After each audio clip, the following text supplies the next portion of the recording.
Hello and welcome to Sakshi TV. మొన్నటి వరకు Devara movie release కు చాలా సవాళ్లు కనిపించాయి. ముఖ్యంగా అదే సమయంలో చాలా సినిమాలు విడుదలకు సిద్ధమయ్యాయి. మరి కాన్ఫిడెన్సో లేదా తారక్ ను చూసి భయపడో కానీ దేవరా నక్కతోక తొక్కినట్టే కనిపిస్తోంది. దీంతో బాక్స్ ఆఫీస్ వద్ద కలెక్షన్స్ వర్షం కురిపిస్తోంది. RRR తర్వాత ఎన్టీఆర్ చేస్తున్న సినిమా దేవరా. దీంతో ఈ సినిమాపై భారీ అంచనాలున్నాయి. కొరటాల శివ డైరెక్షన్ లో తెరకెక్కుతున్న ఈ సినిమాను యువసుధ ఆర్ట్స్, ఎన్టీఆర్ ఆర్ట్స్ కలిసి నిర్మిస్తున్నారు. సైఫ్ అలీ ఖాన్ విలన్ గా నటిస్తున్న ఈ సినిమాలో జాన్వీ కపూర్ హీరోయిన్. సౌత్ ఇండియాలోనే టాప్ కేర్ లో ఉన్న అనిరుద్ రవిచంద్రన్ మ్యూజిక్ ఇస్తున్నారు. వాస్తవానికి దేవరాను తొలుత ఒక సినిమాగానే రిలీజ్ చేయాలని అనుకోగా స్టోరీలోని ఇంటెన్సిటీని చూసి 2 భాగాలుగా రిలీజ్ చేయాలని ఫిక్స్ అయ్యారు. దేవరా 1 అక్టోబర్ 10న దసరా కానుకగా రిలీజ్ చేయాలని నిర్ణయించారు. దసరా పండుగ టైంలో కామన్ గా అయితే పోటీలో స్టార్ సినిమాలు చాలానే ఉంటాయి.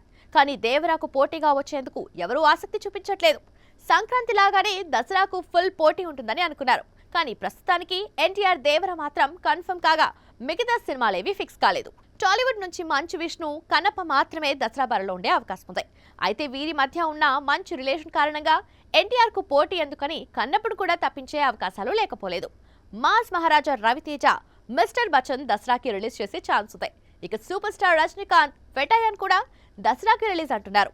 జూన్ లో కల్కి, ఆగస్టులో పుష్ప 2 వస్తుండగా అక్టోబర్ ఎండింగ్ లో నాని, సరిపోదా శనివారం, సెప్టెంబర్ 27న పవన్ కళ్యాణ్, ఓజీ వస్తున్నాయి.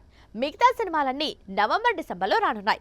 బాలయ్య 109వ చిత్రం దసరా బరిలో ఉండే ఛాన్స్ లేదు. సో ఎలా చూసినా సరే దేవరా ఒక్కటే రిలీజ్ అయ్యే పరిస్థితి కనిపిస్తుంది.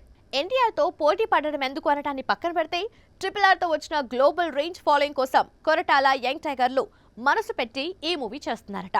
దేవరాలో ఎన్టీఆర్ విశ్వరూపమే చూపించనున్నాడట. అందుకే దసరా బరిలో మిగిలిన సినిమాలు వచ్చే అవకాశం లేదని చెప్తున్నారు.